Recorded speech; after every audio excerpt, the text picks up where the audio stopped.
My name is Rachel Monroe. I'm 38 years old. And last Sunday, my sister handed me a slice of cake and burned down the last bridge we had left. We were at my nephew Caleb's birthday party, his 8th. It was held at some Pinterest-looking event space my sister Kelsey had found last minute.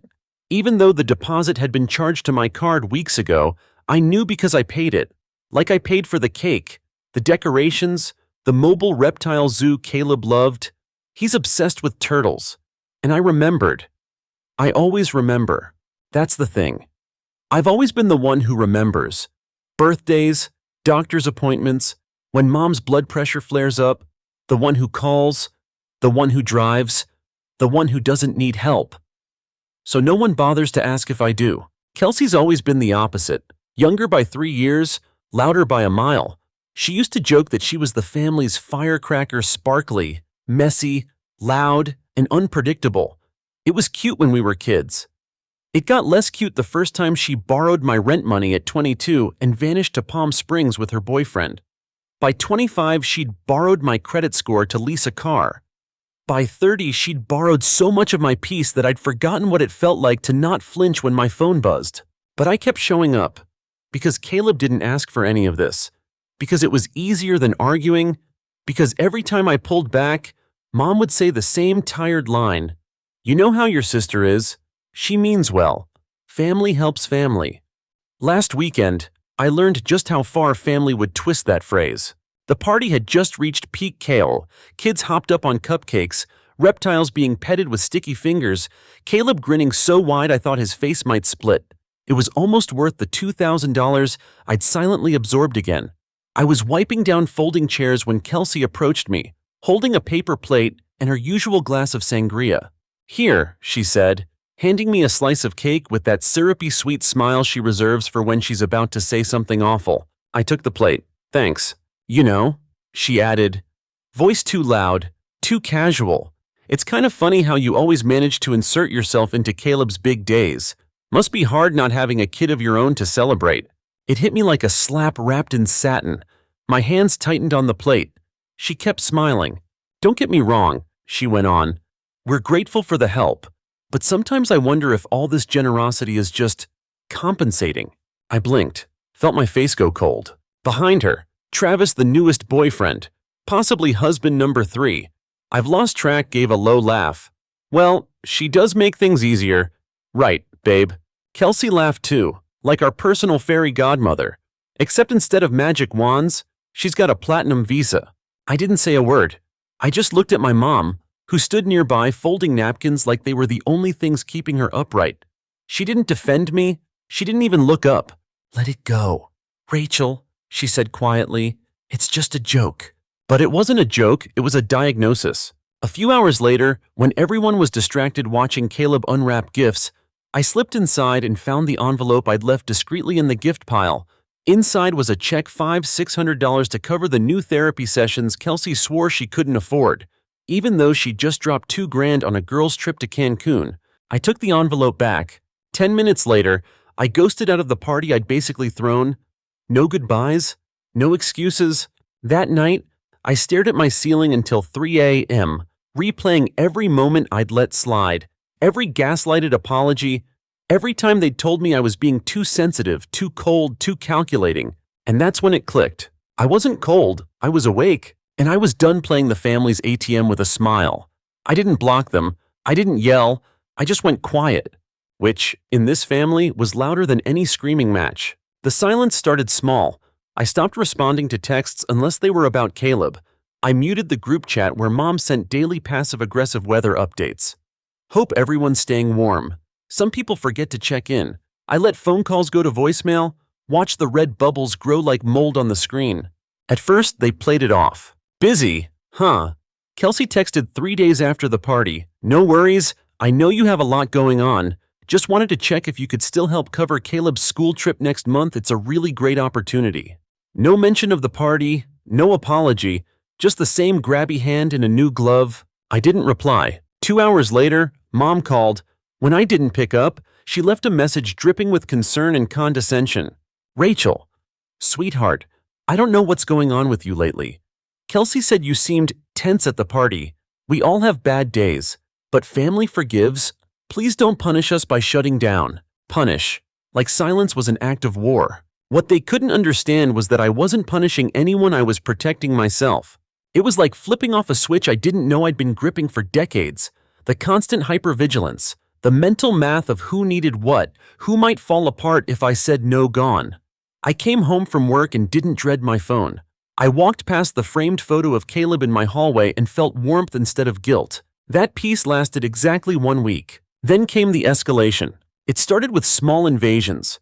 Kelsey posted a picture from the party, one where I wasn't tagged, cropped halfway out of the frame.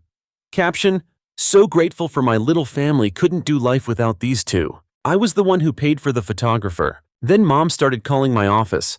She'd never done that before. Left a voicemail with the receptionist claiming it was urgent, only to ramble about how worried she was, how I'd always been the sensitive one. And could I just let it go already? And when that didn't work, they switched to guilt. One evening I opened my mailbox to find a handwritten note. Kelsey's loopy cursive, scented with the same rose perfume she'd worn since high school. "Rach, I know things got weird at the party, I was just joking. You know I don't mean stuff like that. I'm sorry if you were hurt, but we really need your help right now. Caleb's school is threatening to pull his funding if we don't catch up. Please don't let your pride get in the way of what's best for him." Pride. That was rich coming from the woman who once made a toast at my birthday dinner and forgot to mention it was my birthday. Still, the mention of Caleb twisted something sharp inside me. I did love that kid. He was the only reason I hadn't cut them off years ago, but something had shifted now. Kelsey knew exactly which buttons to push, and she was pressing them like she was playing a game she'd never imagined losing. She must have realized I wasn't responding to sweet poison, because the next shift was nastier. 2 days later, Maya, our cousin from Dad's side, called me out of the blue. "Hey," she said awkwardly, "I know this is weird, but is everything okay with you and your mom?" I frowned. "Why?" "I ran into her at the farmer's market, and she said you've been having some kind of breakdown, that you might be off your meds." I froze. "What?" "She made it sound like you were unstable. Said you canceled Caleb's school funding out of nowhere. That you're going through something." My hands went cold. "I'm not on medication." "I know," Maya said quickly. "That's why I'm calling you, not them. I just thought you should know." So that was the next move: weaponize concern. If Rachel won't cooperate, paint her as unstable? It was disgusting and deeply familiar. I remembered being 16 and calling out Dad for screaming at Mom during dinner. The next week, Mom quietly told relatives I was going through a rebellious phase and hormonal. I remembered being 28, telling Kelsey I couldn't loan her any more money, and hearing later from a mutual friend that she'd said I was bitter because I couldn't have kids. It had always been this way. Me standing up, them spinning stories, me retreating, them calling it selfish. But this time, I wasn't retreating, I was gathering. Every receipt, every email, every transaction from the past 5 years that showed exactly how much I'd propped up this family while they laughed behind my back. I made copies, I filed folders, I labeled PDFs, started tracking the exact days they contacted me and what they wanted. I documented everything, like I was preparing for court, because maybe I wasn't sure what I was building, just that it needed to be built. Maybe it was a safety net. Maybe it was a bomb. I spent every evening that week combing through old bank statements, Venmo receipts, and emailed pleas labeled just this once. I thought it would make me feel vindicated. It didn't. It made me nauseous, because it was worse than I remembered. There were things I'd forgotten. A summer camp deposit I'd paid so Caleb wouldn't miss out while Kelsey was between gigs. A hotel room I covered when their AC broke during a heat wave. Uber rides, grocery runs, even a wedding deposit when Kelsey's second fiance bailed and she refused to cancel the venue out of embarrassment. Altogether, it totaled $84,989.31. And not once had anyone said thank you. The real unraveling happened by accident. I was organizing files when I found an old envelope tucked between tax forms. Inside was a printed letter from Caleb's school dated last fall. It was a formal thank you addressed to me, acknowledging a donation that helped reallocate emergency scholarship funds for the Monroe family.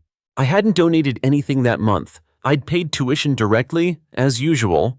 Confused, I called the school, posed as myself, asked some questions, and that's when I learned the truth.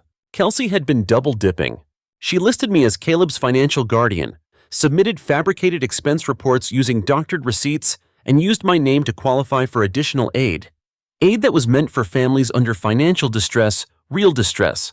She claimed I was unavailable due to health issues and had given her full permission to act on my behalf. The school staff were polite, embarrassed, but firm.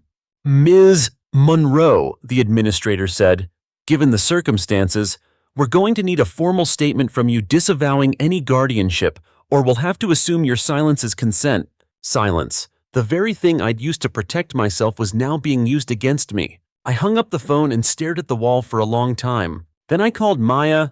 Maya didn't pick sides. She was the Switzerland of the family, neutral, diplomatic, unfailingly kind. But when I told her everything, she went quiet in that scary way calm people do when they're actually furious. "She forged your consent?" Maya asked. "She told the school I was sick. I said I was mentally unwell and unreachable. That's why they let her sign things." "Okay," Maya said, "time to burn it down." That weekend, she came over with 2 bottles of wine, a portable scanner, and a notebook titled Operation Cut the Cord. We laughed. We cried. We compared notes. Turns out Kelsey had borrowed $4,000 from Maya too. Told her it was for medical bills that turned out to be a Cancun bachelorette trip she never invited us to. We made a spreadsheet, built a timeline, created folders labeled manipulation, fraud, and gaslighting greatest hits. I was scared. But it wasn't the fear of confrontation anymore, it was the fear of what I'd let slide for so long. And the fear of what Caleb might think when it all came out. He adored his mom. And he loved me. But he was only 8. What would he do when the adults around him started drawing lines? Maya said something I still think about. "You're not punishing him. You're saving him from becoming them." That was the moment I stopped feeling guilty. It wasn't revenge, it was rescue. We put together a formal letter to the school, notarized and certified, revoking any guardianship status and alerting them to the fraud. Maya helped me submit it, along with evidence. I didn't want Caleb to lose his place, but I needed the truth on record. Then I wrote a second letter. This one wasn't for the school. It was for Kelsey. Short, clinical, no emotion. Effective immediately. I am ceasing all financial assistance and involvement with your household. All accounts connected to my name have been closed.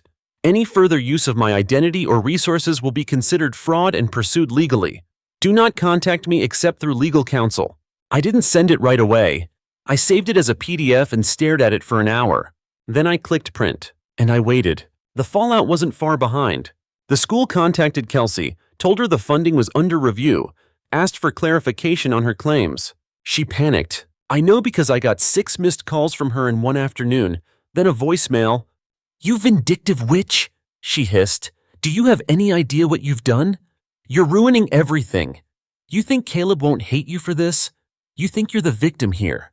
I didn't respond. Instead, I sent her the letter. Certified. Signature required. 3 days later. Maya texted me a screenshot of Kelsey's Facebook status. "When your own blood turns into poison, all you can do is pray." The comments were full of vague sympathies and heart emojis. A few relatives reached out. One uncle said, "I don't know what's going on, but family should fix things, not explode them." I ignored him. Another cousin said, "You always seemed like the strong one. Hope you're okay." That one, I replied to. "I am now," I wrote, and I meant it. Kelsey didn't respond to the certified letter, but silence wasn't her style. She posted vague spiritual quotes for 3 days straight, stuff like "sometimes angels wear armor and the devil loves division." It was her way of painting herself as the victim without having to explain why her angel was being sued for fraud. I didn't bite. I didn't need to. The school launched a review. They reached out again, this time formally asking me to verify all financial records dating back 2 years. I handed them over like a seasoned accountant. Spreadsheets, emails, canceled checks, bank transfers labeled Caleb's therapy fund that had been spent on Airbnb rentals and spa packages. The administrator's voice on the phone was tight, polite, but cold. "This is very serious. Ms. Monroe, if it's as it appears, your sister may have disqualified herself from further aid permanently." I said, "That's not my decision. That's yours." Then I hung up and exhaled. It felt like stepping outside after a hurricane. Everything was wrecked, but at least it was quiet. The next morning, I got a text from Mom. "We need to talk. What you're doing is cruel." No greeting, no concern, just condemnation. A few hours later, I got a call from my Uncle Richard. He's the closest thing I had to a father figure after ours walked out. I almost didn't pick up, but curiosity won. His voice was calm, sad. "Rachel," he said, "your mom's worried." "I'm sure she is. It's not easy watching the golden child fall." There was a pause. Then, "She told the family you were suing Kelsey." "I'm not yet." Another pause. "Is it true she used your name for school funding?" "Yes." "And the therapy money?" "Gone." He let out a long breath. I always knew Kelsey had issues, but I didn't think it went this deep. She had help. I said, "Mom covered for her every time." He didn't argue. Instead, he asked something no one else had. "What do you need from me?" And that's when I knew something had shifted. Because this wasn't about a check or an apology. It was about someone finally seeing me without a price tag. I told him the truth. "I just need people to stop pretending I'm the problem." He said, "Okay." Then he did something else no one had done. He showed up, in person. That weekend, Richard came by with his wife. They brought groceries, made dinner, and listened. He said, "You don't have to carry this alone anymore." And I believed him. But the reckoning wasn't over. Kelsey tried to file a complaint with the school, claimed I was interfering out of jealousy and mental instability. She even tried to submit forged text messages, cut and pasted snippets that made it look like I'd offered to cover everything permanently. It didn't work. The school called me. I sent them the originals, dates, times, metadata. Kelsey's aid was suspended, then revoked. Her name was flagged for internal review, which meant she wouldn't be able to apply again.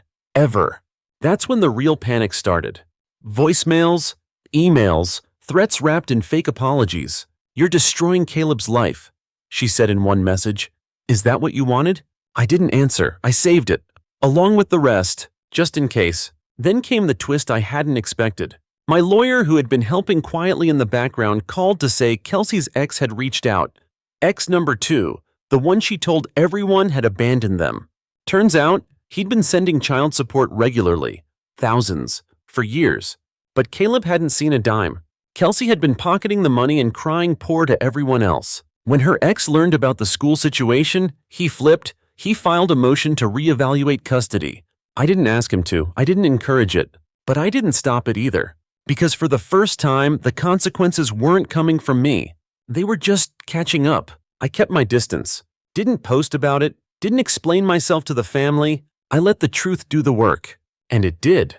Word spread, quietly, efficiently. The relatives who once side-eyed me at Thanksgiving stopped calling. The ones who believed the Rachel's unhinged narrative started going radio silent. Mom sent one final text. "I don't recognize you anymore." I stared at it for a long time, then typed, "You never did." And I didn't hit send. I deleted it. Because I didn't need to win that fight. Not anymore. I'd already won. I thought the silence would feel empty. It didn't.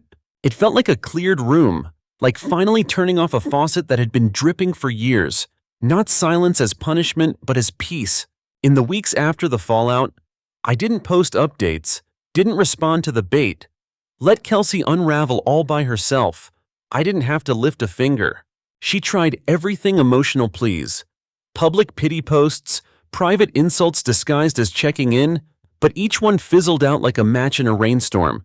Because without my energy, without my money, without my name, she had nothing to feed on. And she knew it. That first month of freedom was strange. My calendar was suddenly mine. I wasn't driving to someone else's crisis or waiting for someone to call asking for just one more favor. I wasn't walking into rooms already exhausted, rehearsing explanations I knew wouldn't be heard. Instead, I slept, ate slowly, cleaned my apartment not out of anxiety, but because I wanted to. I went back to therapy not to patch myself up, but to process what it meant to live a life not built on obligation. My therapist asked me, "What do you want now that the emergencies are gone?" At first, I had no answer. Then one night, I found myself browsing flights. I'd always said I'd travel when things settled down, when I wasn't needed, when it was safe to disappear. Turns out, the world doesn't fall apart just because I step away. I booked a week in Maine, a cabin by the coast, no cell service, just salt air and old books. It was quiet, not lonely. I hiked. I ate real food. I wrote in a journal I hadn't touched in years.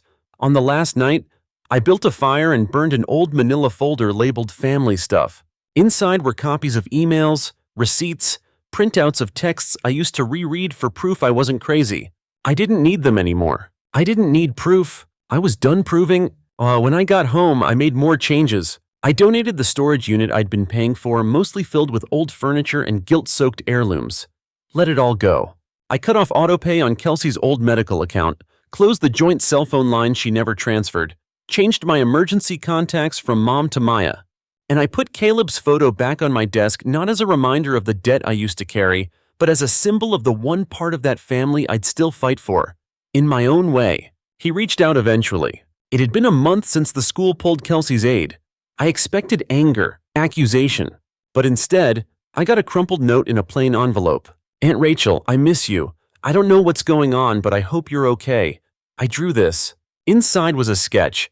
Him and me at the zoo, a turtle between us, smiling.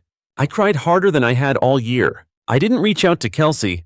I sent a note to the school asking if Caleb could still participate in his art class. Quietly covered the fee through a verified donation portal. No names, no credit, just paid. I told Maya, I don't want to save him from her. I want him to see a life that doesn't need rescuing. She nodded. You're not saving him. You're showing him the exit. That Christmas, I didn't attend the family dinner. I sent a polite RSVP decline. No drama, no explanation. I spent the day volunteering at an animal shelter, then cooked myself a small meal, watched cheesy holiday movies, and wrapped a few gifts for Caleb: books, sketch pads, a set of pens with his name engraved. No toys, no bribes, just tools for building something he could call his own. Kelsey didn't call. Mom didn't write. And still, the world didn't end. In fact, it started. I took a cooking class, went to an art exhibit, even tried dating again, not to fill a void, but because I was curious what it felt like to be wanted, not needed.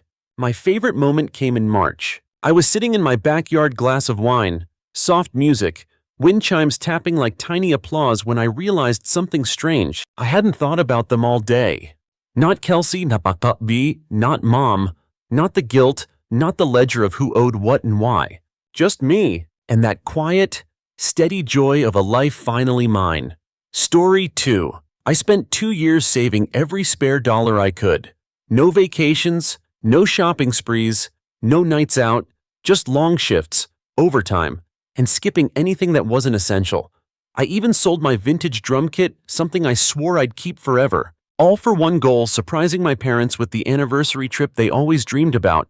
40 years of marriage, no real honeymoon, just old stories about cheap motels and gas station sandwiches on a rainy trip to Niagara Falls. Growing up, my mom would always mention Greece, how she dreamed of standing on a balcony in Santorini, watching the sea. My dad, he wanted to see Rome, eat real Italian food, not the reheated stuff from chain restaurants. So I made it happen. Quietly booked a 12-day Mediterranean cruise with stops in Italy, Greece, and the south of France.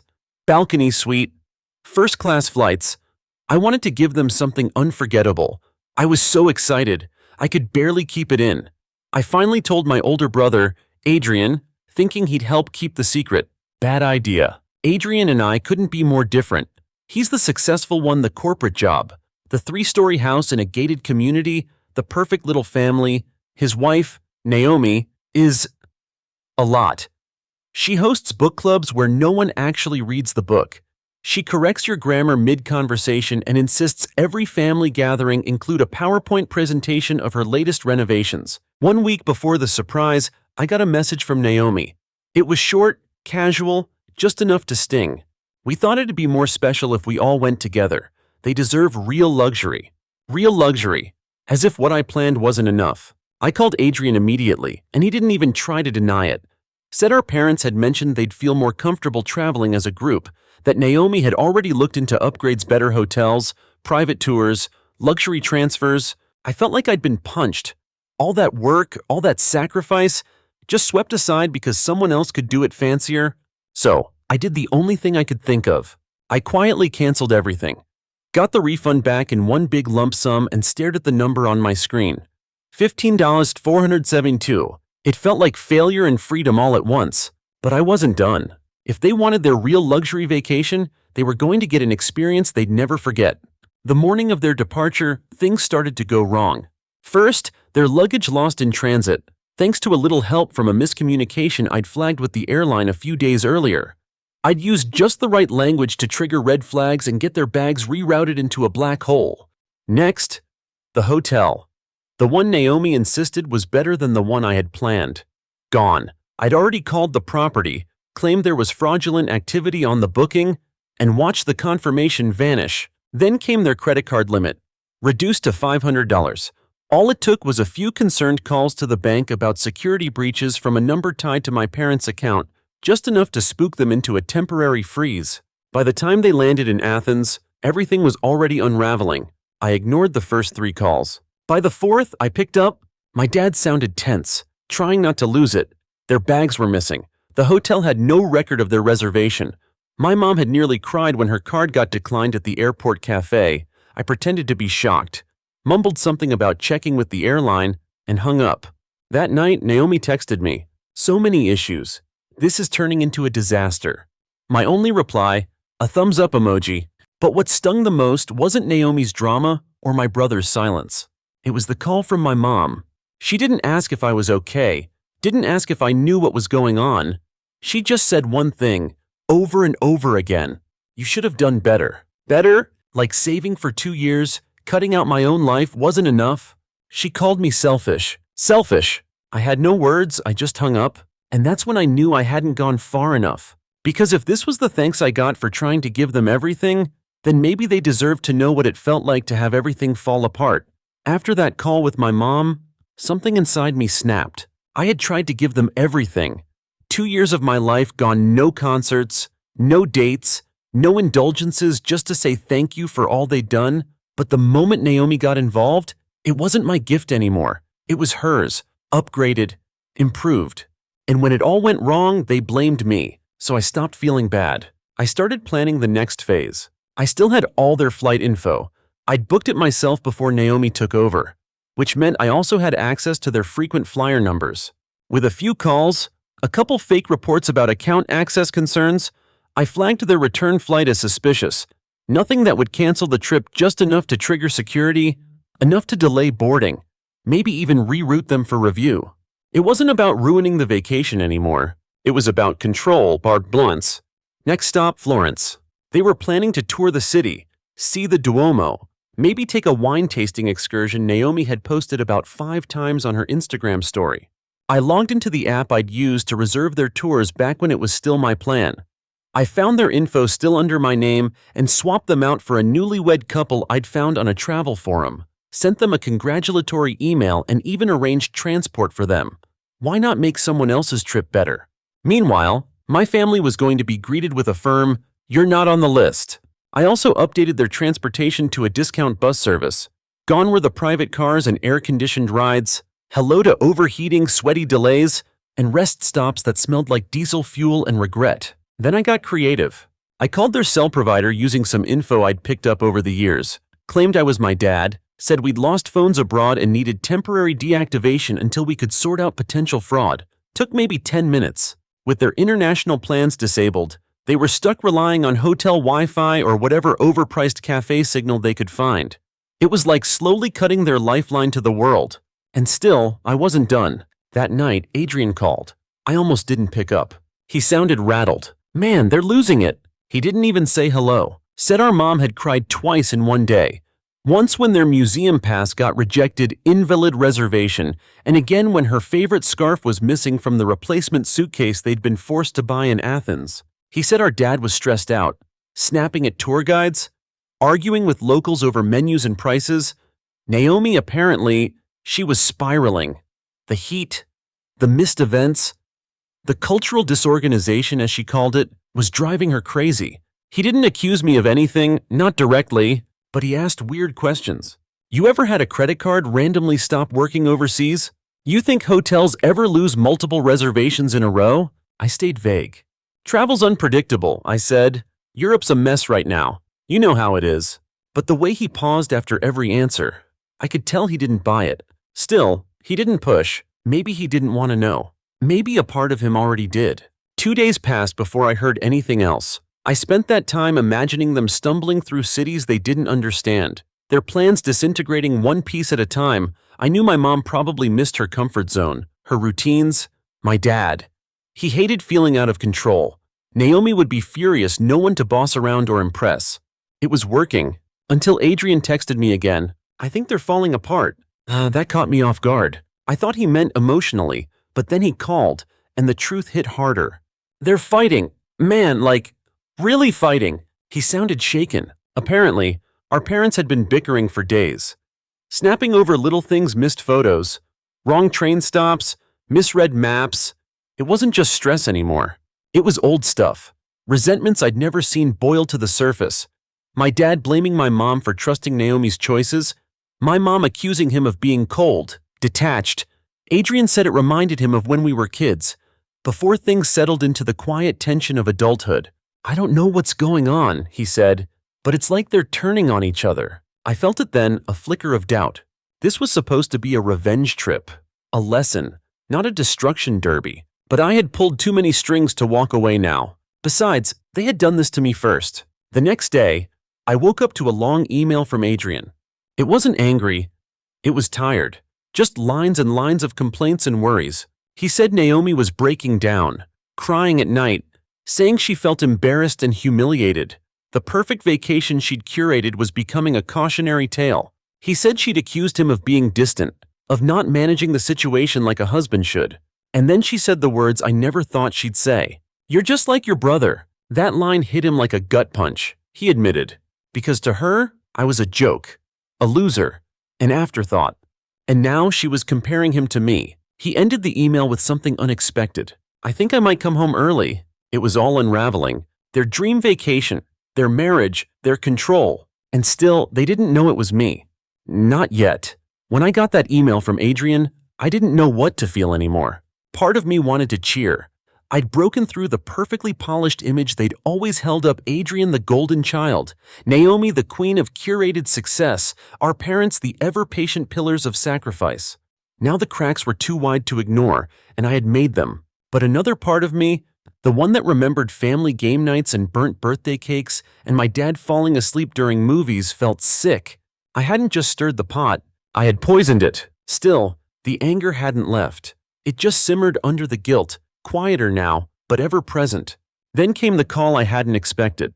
Naomi. Her name flashed across my screen late at night like a ghost. I let it ring.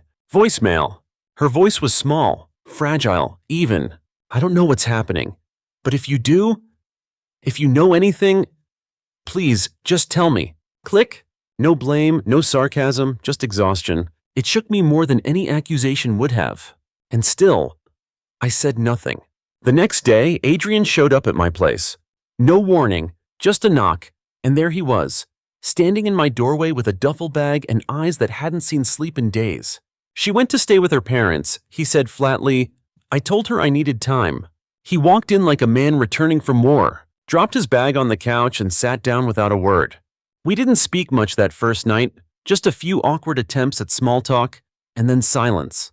He looked hollow, like someone who had run out of reasons to fake it. And then, just before bed, he said something that stuck with me. She said, I'm starting to sound like you. He didn't mean it as an insult. If anything, there was something close to envy in his voice. The next few days were strange. Having Adrian there sleeping on my couch, scrolling endlessly through his phone, quietly eating cereal in the mornings, it was like living with a version of him I'd never known, vulnerable, real. Not the polished family man or the smug older brother. Just a guy who didn't know what to do next. Our parents still hadn't called. I assumed they were trying to salvage whatever was left of the trip, but Adrian said they'd cut it short. Came back 5 days early. No photos, no Facebook posts, just silence. Until they showed up at my apartment. I got home from work and found my mom pacing the hallway outside my door. My dad stood with his arms crossed, that same tight-jawed look he had the time I totaled the family car in high school. They didn't knock. They pushed their way in the moment I opened the door. And then they exploded. Rants about the ruined trip, about lost money, about stress and chaos and being treated like garbage by hotels, airlines, banks. My mom's voice cracked. My dad actually looked shaken. They said it felt like the world had turned against them. Adrian walked in from the back room, and the look on his face said everything. Shock, embarrassment, regret. My mom turned to him, already crying again, and that's when she said something that made my blood freeze. I think we were targeted. At first, I thought she was being dramatic. But then she pulled out her phone, started scrolling through photos from Rome, from Florence, from the ferry to Santorini. In each one, just barely visible in the background, was a guy in a hoodie, always there, always just far enough away, always holding a phone. My stomach dropped, because I had planned every delay, every cancellation, every lost reservation. But I hadn't sent anyone to follow them, and now someone else was involved. My dad muttered something about calling the police, said he wanted cameras installed at their house. They felt stalked, unsafe. I played dumb, nodded in fake concern, but inside, I was panicking. Because whatever this was, it wasn't me, and I didn't like not being in control. They didn't stay long, just long enough to drop the full weight of their paranoia onto my living room and leave it sitting there like a bomb. After they left, Adrian and I sat in silence again, until he finally asked the question I'd been dreading. Was it you? I didn't answer right away, because the truth was, I didn't even know anymore. I had started this with a clear goal, a punishment, a statement. But now it was something else, something darker, something I couldn't explain. Adrian didn't press. He just nodded like he already knew, or maybe like he didn't want to know. Either way, the air between us shifted, not angry, not forgiven, just broken. That night, I barely slept. Every creak in the building made me flinch. Every buzz from my phone made my heart race. I had created this storm, but now I wasn't sure who else was standing in the eye of it with me. I didn't leave the apartment for 2 days after my parents showed up. Couldn't eat, barely slept. Adrian stayed too. Neither of us said much. There wasn't anything left to say. We just existed in the same space, orbiting each other like planets in a dead solar system. And then one night, around 3 a.m., he said something that broke the silence. I think you wanted them to suffer. Not a question, just a fact, stated like a weather report. I didn't deny it. He nodded. Well, you did it. I turned away, unsure if it was supposed to feel like a win. The next morning, I got a package. No sender, just my name, handwritten on a small cardboard box. I opened it slowly, my hands shaky with that familiar mix of dread and curiosity. Inside was a flash drive and a note. Thought you might want to see who was watching them. R. Just an initial R. I plugged the drive into my laptop and opened the only file on it, a video. Grainy footage, street cams, maybe, zoomed in from a distance. It showed my parents walking through a plaza in Florence, and about 30 feet behind them, me, wearing a hoodie, phone raised.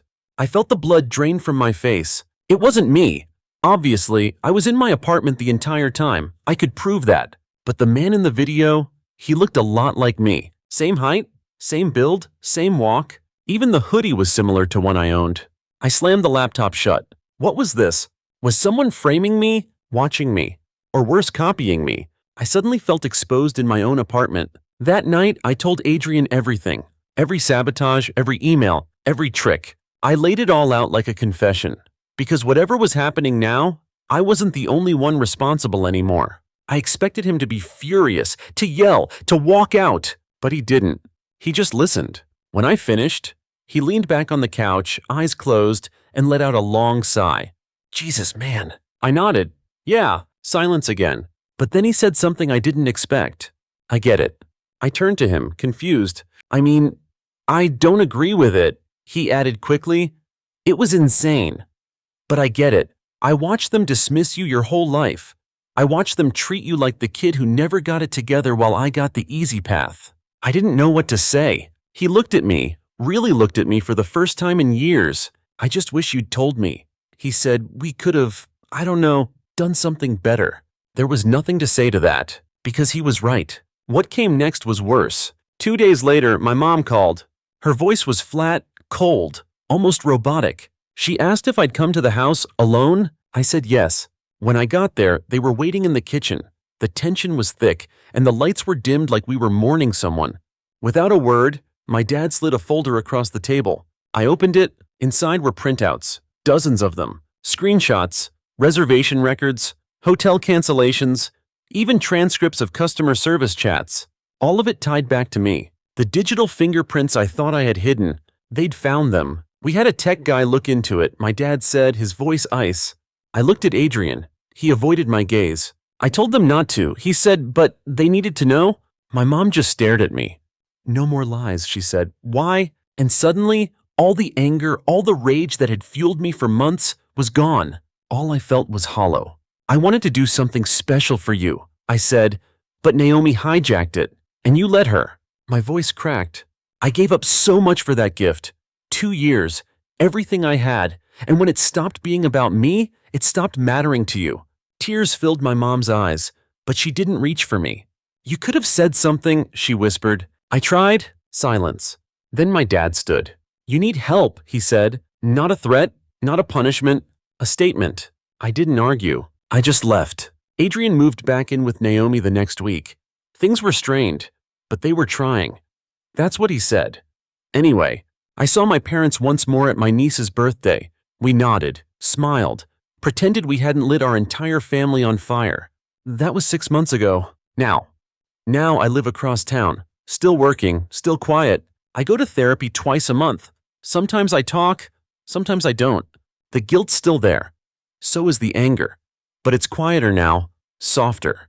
Sometimes I think about that guy in the hoodie, the one who looked like me, the one who started showing up in their photos. I still don't know who he was or what he wanted.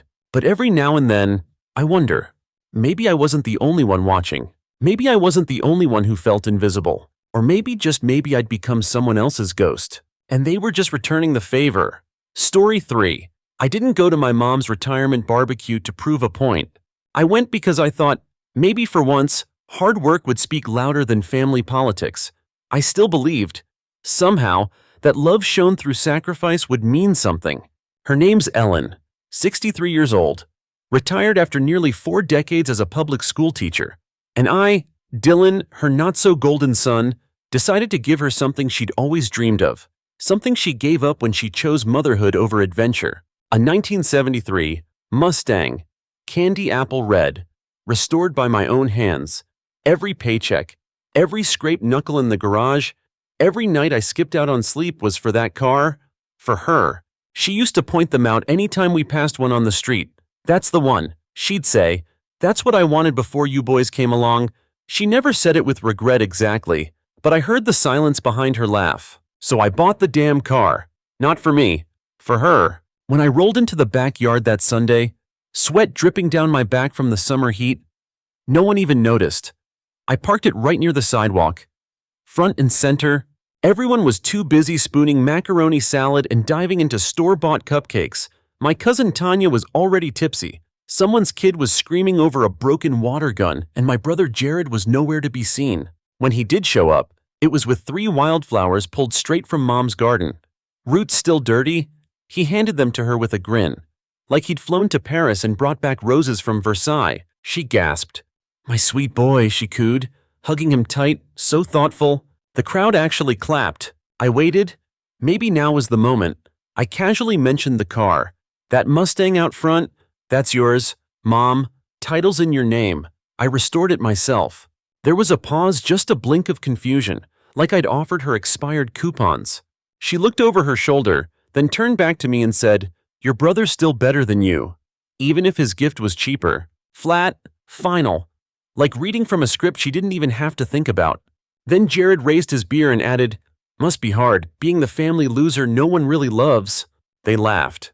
I smiled, got back in her car, and drove it home. I parked it in my garage and sat there in the driver's seat for a long time. No music, no tears, just silence.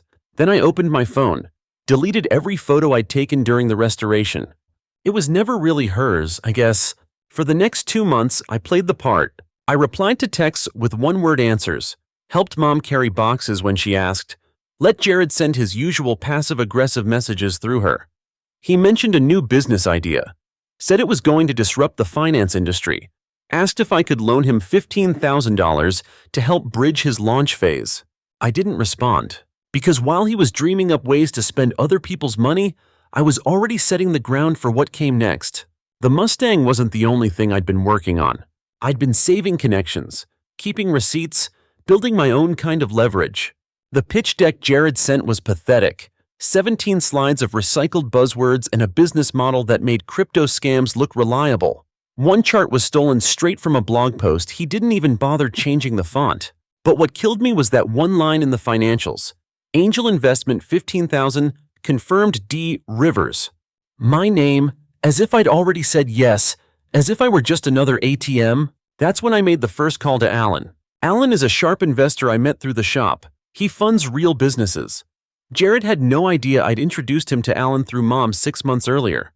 I sent Alan the pitch deck. No commentary, just a subject line, "You might want to double check this." He called me the next day. "Thanks for saving me from setting my money on fire," he said. He pulled out of the deal by that afternoon. Next, I reached out to Riley, Jared's former project partner from college, a real developer. I asked if he was still involved. He replied with one sentence, "Only if Jared pays me," which he won't. I forwarded him the same pitch materials. Riley sent back 3 words, "I'm done, man." That night, Jared showed up at my apartment. First time ever, no text, no warning, no charm, just rage barely hiding under a thin smile. "You did this," he said. Alan backed out. "Riley won't even text me. You couldn't just let me have this." I said nothing. "You know why Mom loves me more?" he asked. "Because you try too hard. I don't even have to do anything." I stepped aside and opened the door. He left, muttering that I'd regret it. He was right, but not for the reasons he thought. A few weeks after Jared's little tantrum at my door, I got the invitation.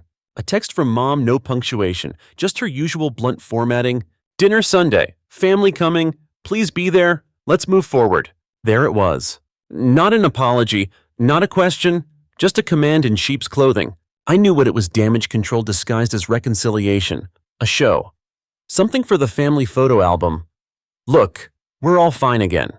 But I went, not because I believed in it, because I wanted to see what performance they'd choreographed this time. I parked the Mustang in the same place as last time, front and center in the driveway. But when I walked in, the house looked off, too clean. New candles, matching dishes, real wine glasses instead of solo cups. It was like stepping onto a movie set, except we were all playing roles we hadn't agreed to. Mom greeted me with a smile that didn't reach her eyes. Jared nodded like we were old friends. I played my part, laughed at a cousin's joke, pretended I didn't see Dad already nursing his second beer, eyes locked on the TV in the next room. We made it to dinner without incident. For a second, I thought maybe they'd actually let it be civil. But of course, they couldn't help themselves. Right as we sat down, Mom stood up and tapped her glass with a spoon. "I just want to say how thankful I am to have everyone here," she said, smiling in my direction like a talk show host. "We've been through a rough patch, but family is family, and I'm proud of both my boys." Then she added, "Especially Jared, who's going through a lot but keeps pushing forward." Subtle, like a hammer to the face. Jared raised his glass. "No hard feelings, right, bro?" The moment felt plastic, like a toy smile glued on too tight. I stood up, calm, clear. "I'm glad everyone's here too," I said, "because I'm done pretending this isn't a problem." The room froze. "I'm asking for the $15,000 back. Not as a favor, as a repayment. I have the texts, the emails, even a voicemail confirming it was a loan." Mom's fork hit her plate. Jared's face went red instantly. "You're seriously doing this? Here." "Absolutely." I said, "You used me, lied about having the money confirmed. You put my name on investor slides before I even said yes. So yeah, I'm doing this here." A few relatives looked uncomfortable. My aunt cleared her throat. Someone whispered, "Wait, what?" Mom jumped in, her voice tight. "We can talk about this later." "Dylan?" "No," I said, "we had our chance. I'm done playing the quiet brother." Then, out of nowhere, Uncle Sean, never one to get involved, stood up. "I think he's got a point," he said. "You two have leaned on him enough." My cousin Marnie nodded. "This is the first I'm hearing about the money." Jared scrambled to salvage it. "It wasn't like that." Dylan misunderstood. "It was more of a symbolic gesture." But the spell was broken. People started asking questions. Jared got defensive. Mom tried to hush them, but it was too late. I left after that, quietly. Didn't slam any doors, didn't yell, and that's when the messages started. Cousins I hadn't heard from in years texting things like, "Good for you," and about time someone stood up to them. The family group chat, usually a mess of emojis and birthday gifts, went silent. Then came the lawsuit. It wasn't for revenge, it was for the truth. Breach of agreement, misrepresentation. My lawyer said we had a strong case. I served the papers the next Monday. 3 days later, Mom sent an email, not an apology, just guilt. Paragraphs about how I was tearing the family apart, how Jared was just a little lost, how I should have compassion. I didn't answer. So Jared went public. He posted a long Facebook rant about betrayal, no names, but it was obvious. A few of his buddies chimed in, people I hadn't spoken to since high school, talking about how sad it was when families fight. But then, something strange happened. Others started chiming in too. A former coworker of Jared's commented, "Funny how this keeps happening to you." Someone else, "Didn't he also borrow money for that other startup back in 2020? Turns out I wasn't the only one Jared had burned. And just like that, the narrative started to flip. I didn't have to say anything. People filled in the blanks. Meanwhile, Mom panicked. She tried spinning it, inviting family over one by one, playing the doting mother card, said I was just struggling and not myself lately. But they weren't buying it. Uncle Sean told her flat out, "He's not crazy. He's just finally tired." And then something unexpected happened. Dad called, said just 7 words. I told her this would happen eventually. That was it. No long speech, no tearful father-son moment. The court date was set for a Wednesday morning. Early. Too early for people who live on drama and late-night text wars. I wore a gray suit, not fancy, just clean and sharp. Jared showed up in a wrinkled button-up and khakis that screamed, "I didn't prepare for this."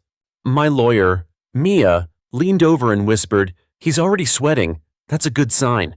Jared tried to get a private talk in before the hearing started. "I just want to work something out, man. Just you and me." I told Mia to tell him no. The courtroom wasn't crowded, just a few bored people waiting for traffic citations. But it felt like an audience was watching anyway. It always did with Jared. He lived for the audience, even if no one was clapping. The judge asked him one simple question. "Do you have any proof the $15,000 was a gift?" He squirmed, cleared his throat, then said, "It was understood." Mia slid the printed emails across the table. The texts, the voicemail where Mom said, "Of course we'll pay you back when Jared gets his funding." The judge ruled in my favor in under 10 minutes. Jared had 30 days to pay me back in full. Mom didn't show up. But that night, I got a voicemail from her. She sounded like she'd been crying. "Dylan, please, let's fix this. Let's come together again. Don't destroy what's left of this family." And in the background, faint but furious, Jared was yelling, "Please don't do this." I played it twice, not for sympathy, just to make sure I heard what I thought I heard. They weren't upset about the money. They were upset about the story. The version of events where Jared was the genius entrepreneur, and I was the bitter brother dragging everyone down. That story was collapsing. And that terrified them more than any courtroom. A week after the ruling, I got an invitation. A dinner? Smaller? Just family? The card said, "Family Healing Night." I almost laughed. But curiosity got the better of me. I showed up. The house was spotless. Real linen napkins, polished silver, candles that smelled like overpriced peace. Mom was in full Stepford mode. Jared had shaved. Even Dad was in a clean shirt. The meal started quiet. Then came the speech. "I know things have been hard," Mom began, "but we're family. We make mistakes. We lash out. But love brings us back." She looked at me with moist eyes like a soap opera villain trying to look redeemed. Jared nodded on cue. "Yeah, man. Sorry if you were hurt. Really, we didn't mean for it to get so messy." They weren't apologizing. They were performing. Then Mom added, "Let's move on now. Clean slate, no more court stuff, just love." I waited a beat, let it sink in. Then I said, "Sure, just wire me the 15 grand tonight, and we're good." Jared jerked like I'd slapped him. Mom's smile cracked. "We just said." I listened. I interrupted. "Now I'm saying pay me." Then I pulled out the spreadsheet. A printed list of every dollar I'd spent supporting Jared over the last 4 years. Flights, food, rent, gear, little things he said he'd Venmo me later. Then I dropped the court's official decision. Signed, stamped. "I'm not mad," I said, "just done." Then I turned to Dad. "I know you've had to live with this longer than I have. I'm not blaming you." He didn't say much, just nodded. But the look in his eye, relief. I left before dessert. The next week, Carol, my mom's older sister, sent me a text. "So I hear the show didn't end the way they rehearsed it." That was putting it mildly, because now the spin campaign began. First, Mom started making house calls, pies, cards, casual visits to relatives who hadn't seen her in years. She told them I was just going through something, that Jared was under a lot of stress. Then she emailed me directly. A wall of words. No real apology. Just phrases like, "We all make mistakes and I miss my son." I didn't reply. So she sent another one. This one blamed me. Said I was the reason the family was still fractured. That I was choosing pride over peace. So I wrote back. I told her, plainly, this isn't pride, it's peace. I'm not angry. I'm finished. I don't want to pretend anymore. She hasn't responded since, but I hear things. Jen, my cousin, told me mom tried to get her husband a local paper editor to run a piece about family healing in the Sunday lifestyle section. He said no. The funniest part, Jared still thought he could salvage it. 3 days before his payment deadline, he sent another text. Let's talk. I've got a new idea.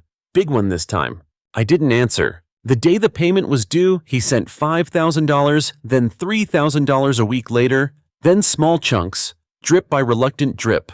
He sold his iPad, his drone. Even the new watch he wore to the reunion dinner, I didn't touch the money. Just let it sit in a separate account. When the full $15,000 came through, I moved it. Every cent went to a local nonprofit that teaches kids from low-income areas how to fix things. HVAC, plumbing, mechanics, real trades, real skills. For kids like I used to be. I didn't tell anyone. Not my dad, not my cousins, no one. I didn't need applause. I just wanted the story to end on my terms. It's been a few months since the court ruling. Since Jared coughed up every last dollar in awkward chunks and silence settled over the family like smoke after a fire, you'd think the dust would have cleared by now. But Mom, she couldn't let go. First came the group text. Some cheesy quote about how family always finds its way back, followed by a heart emoji and a sun. Nobody replied. Then came the visits. She started showing up at Carol's house with pies. Dropped by my cousin Jen's work with just a quick hello. She even reconnected with people we hadn't seen since Aunt May's funeral 6 years ago. All to rebuild bridges. But every bridge she touched just ended up with smoke damage. She tried to flip the story. Told people I was going through a rebellious phase. That Jared was still recovering from the emotional strain. That she had no idea why Dylan turned so cold. The problem? Too many people knew the truth now. Carol had told her husband everything. Jen had seen the spreadsheets. Even Uncle Rick, who once said court was for cowards, admitted at poker night that maybe the kid had a point. And then there was Dad. We started meeting once a month. Nothing dramatic, just lunch at the old diner. Same booths, same coffee that tasted like burnt cardboard. The first few lunches were quiet. We talked about the news, yard work, what teams were tanking this season. He never asked about Mom, never brought up Jared. Then one day, as I bit into the meatloaf, he said, "You did the right thing." No build-up, no warm-up pitch, just that. He didn't elaborate, didn't need to. I just nodded, and we went back to eating like nothing happened. Jared, he's been laying low. Rumor has it he pitched a new app idea to one of Carol's tech friends.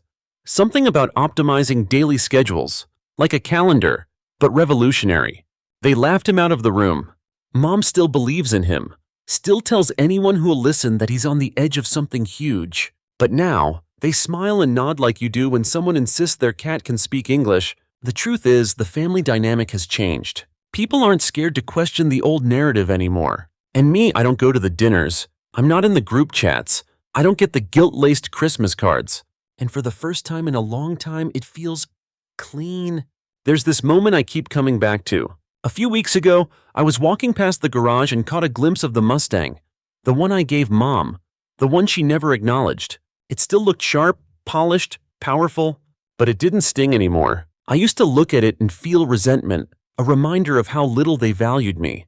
Now it's mine again. Not because I took it back, but because I let them go. The car, the money, the hurt, it stopped being about proving something.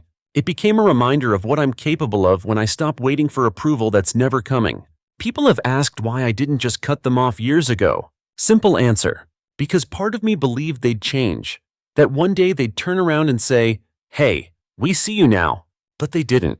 They still haven't, and that's okay. Some people need a scapegoat more than they need a mirror. Let them have their version of the story. The one where I'm dramatic, ungrateful, difficult. Because here's mine. I worked, I gave, I tried. Then I stopped, and life got better. A few nights ago, I got a text from Jen. Family dinner Sunday. Not official, just Carol's place. Casual, no drama. I didn't reply right away. I stared at the screen for a long time. Thought about all the meals I'd skipped. All the conversations I used to sit through. wondering how they never saw me. Then I wrote back, "Yeah, I'll be there." Not because I want to fix things, because I already have. I fixed myself. I don't owe anyone an explanation, a second chance, or a seat at the table they pulled out from under me. But if someone wants to sit at mine, they'll find it set. Simple, honest, with room for people who see me. Final words. If you're reading this because you've been the second choice in your own family, or the quiet one who gave until you were empty, just know this. You don't have to burn bridges, but you don't have to keep rebuilding them alone either. Sometimes walking away isn't giving up, it's growing up.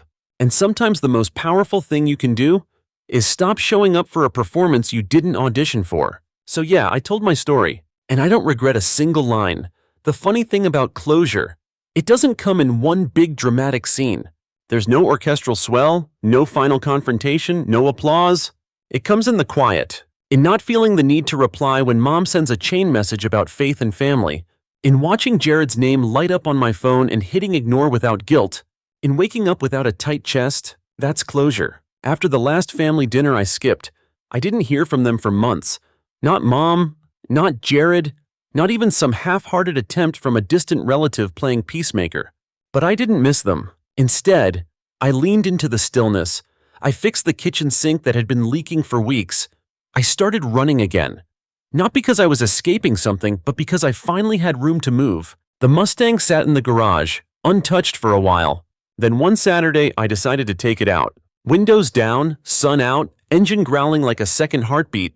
I didn't drive anywhere special, just coasted through the old parts of town, places where I used to drop off auto parts or deliver groceries. Streets I knew by muscle memory. Every stop sign felt like a breath. Every green light, a small permission to keep going. A few days later, I got a call. Not from Jared, not from mom, from Dad. He asked if I wanted to come help clean out the shed behind their house. Apparently, after all the chaos, he'd started purging old tools, forgotten boxes, stuff from when we were kids. I almost said no. Then I realized I didn't owe anyone a grudge anymore. So I went. The shed was exactly how I remembered it. Smelled like dust and rusted memories. We worked in silence for a while, tossing old garden tools into a pile, wiping mouse droppings off long-forgotten fishing rods. Then Dad handed me a box labeled Dylan's. Inside were sketches I'd made in high school car designs, engine layouts, drawings of old Mustangs I used to trace from magazines. "I thought you'd thrown these out," I said. He shook his head. "Your mom did." I took them back. That moment, it hit harder than any court win. Because it wasn't dramatic, it wasn't loud. It was quiet recognition, a nod to a version of me that had existed long before I started doubting myself. I kept the box, still have it. Around that time, something else started happening. People from the outer orbit started reaching out. An old friend from the auto shop I worked at during college. A former teacher who remembered my name from a project I did in junior year. They'd seen the Reddit thread I'd written about the whole story. It had gone semi-viral. Thousands of comments. People sharing their own family drama. People saying I felt this. People who hadn't spoken to a parent in years. Suddenly realizing they weren't alone. It felt strange at first, my private mess, out there for strangers to dissect. But it also felt freeing, because for once, I was being heard without interruption. No one cutting me off, no one rolling their eyes, no one telling me to just be the bigger person. And the more I read, the more I realized something. This wasn't just about me. It was about everyone who'd ever been the backup sibling, the emotional mule, the one who kept things afloat while others took the credit. So I kept writing, not just about my family, but about work, boundaries, what it means to build a life you're not ashamed of. One post turned into a small following. People emailed me asking for advice. Some just needed to vent. Some wanted to know how I stayed calm through it all. I told them the truth. I didn't always, but I learned to pause, to ask, is this worth my peace? And most days it isn't. As for Jared, last I heard, he's trying to start something new, a productivity app. Again, only this time, he's keeping it smaller. No wild pitches, no fake decks. Maybe he finally learned. Or maybe he's just biding time until someone else believes the dream again. We don't talk. I don't hate him, but I don't trust him either. And that's okay. Forgiveness doesn't mean reinstating access. It just means I'm not carrying his mess anymore. Mom, she never apologized. Not really, but she did send one letter, handwritten. No tears, SMEs, no dramatic claims, Just a few lines. I know you don't need me to say anything, but I hope one day you'll let me say it anyway. I miss you. I was wrong. Love. Mom. I didn't respond. Not out of anger, just contentment. Because I didn't need her to fix it. I had already done that myself. So what's life like now? Quieter. Better. I teach part-time at a local trade program. Mechanics mostly. Kids who remind me of me when I was 20 and mad at the world. I show them how to fix things. But I also talk about boundaries. About choosing your own narrative. About not waiting for applause. The Mustang, I still take it out every Sunday. It runs smooth now, like it never carried the weight of disappointment or expectation. Like it's finally just a car again. Here's what I know now. You can't force people to love you the right way. You can't beg them to see you. But you can leave the door open for better. You can walk your own path even if it starts with walking away. And when you do, you don't just get peace. You get you. The unfiltered, unpolished, undeniable version. The one who stopped performing. The one who finally mattered to themselves.